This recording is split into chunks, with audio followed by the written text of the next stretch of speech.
On poursuit ce format dans lequel j'analyse avec vous les réflexions, les plans, les stratégies qu'il y a derrière le contenu que je crée. Et je voulais partager avec vous une idée pour vous stimuler à créer un contenu qui vous connecte avec ce qu'il y a peut-être de plus important quand on commence à être un orateur dont la voix est entendue. C'est qu'une part de votre travail, ça doit être de préparer votre public mentalement, intellectuellement, émotionnellement, à affronter des difficultés. Donc une partie de votre travail, ça doit être de faire des discours qu'on pourrait appeler des discours motivationnels. Le problème de ces discours, c'est que ça peut vite avoir un ton paternaliste. Le côté, écoutez, je suis déjà passé par là, je vais vous dire comment faire, je vais vous aider, bougez-vous, etc.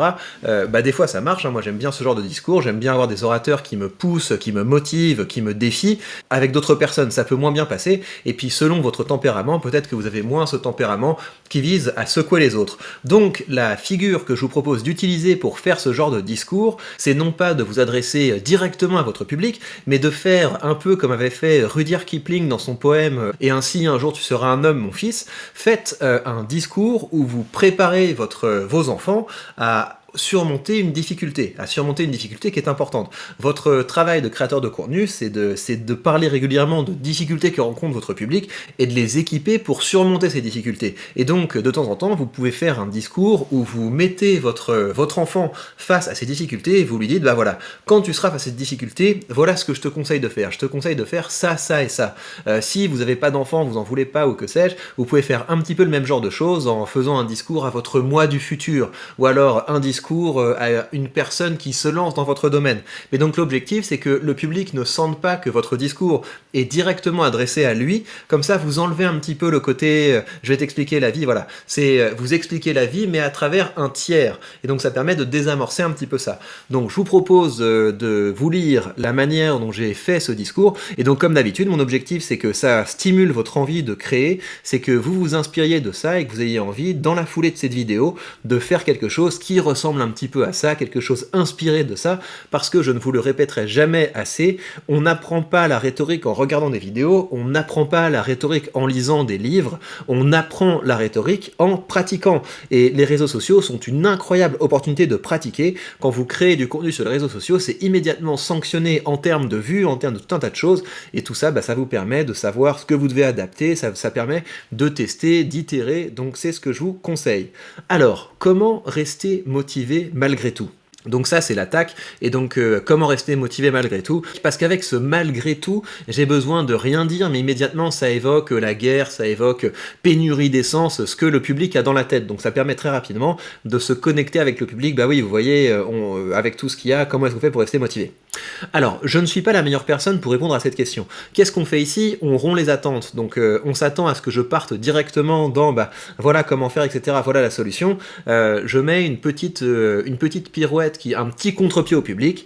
Je ne suis probablement pas la meilleure personne pour répondre à cette question. Depuis plus de 3 ans, je suis heureux tous les jours. Cela correspond à la naissance de ma fille, mais aussi au moment où j'ai réalisé que j'avais construit un métier pérenne autour de ma passion. Je n'ai donc pas à me forcer pour être motivé, et les mauvaises nouvelles ne m'atteignent pas bien longtemps.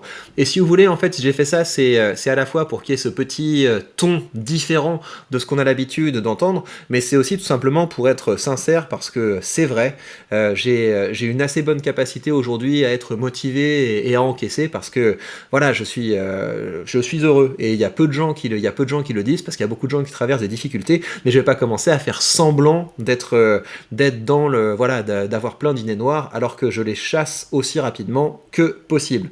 Donc on a pris un petit peu le contre-pied, et ensuite ce que je fais, c'est que je me reconnecte au sujet. Mais un jour, je devrais apprendre à mes enfants à résister à la négativité ambiante. Donc ça, c'est le problème. Donc vous partez du problème qui est le vôtre.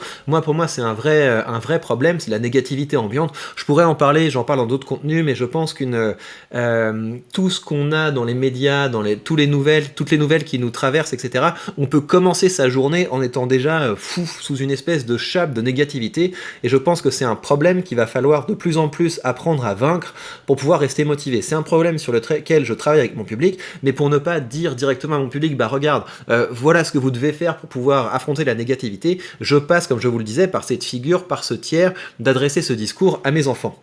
Alors, mais un jour, je devrais apprendre à mes enfants à résister à la négativité ambiante. Voilà ce que je leur dirais. Tu n'aimes pas les informations que partagent les médias, deviens un média.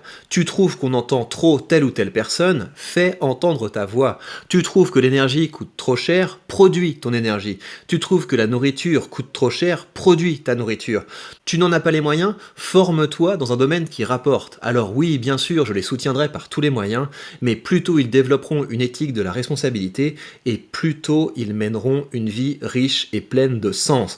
Donc c'est tout simple, hein. Une fois qu'on a amorcé la figure, donc voilà le problème, et voilà ce que je dirais à mes enfants pour affronter ce problème, eh bien on fait une figure toute simple, question-réponse, question-réponse, c'est une possibilité. Vous avez vu ça, vous avez un petit peu cette espèce de même refrain que vous avez dans le poème de Rudyard Kipling. Allez voir le poème de Rudyard Kipling, Un jour tu seras un homme mon fils, c'est quelque chose qui permet effectivement de se connecter avec le style de ce genre de discours. En tout cas, je vous propose de faire ça, vous pouvez le faire dans les commentaires, vous pouvez le publier et me taguer sur différents réseaux sociaux. J'ai recommencé à publier un petit peu sur Instagram et sur TikTok, donc si vous me taguez sur ces réseaux, je recevrai la notification. Vous pouvez le faire également sur LinkedIn. En tout cas, je vous propose de réfléchir à ce problème face auquel vous devez armer, équiper régulièrement votre public, et plutôt que de vous adresser directement à votre public, mettez votre enfant, mettez vos enfants, mettez votre moi du futur, mettez un enfant en situation d'avoir à affronter ces difficultés et faites-lui un discours avec les conseils qui permettraient de surmonter ces difficultés. Comme d'habitude, je vous rappelle que si vous aimez ce format, dites-le moi dans les commentaires, soutenez cette vidéo grâce à des j'aime. Et si vous voulez aller plus loin, vous avez dans la description le lien vers mon cercle des orateurs. C'est un article, un petit cours de rhétorique que j'envoie une fois par mois. Et vous avez également le lien vers mon canal Telegram. Sur ce, prenez bien soin de vous et surtout, publiez régulièrement.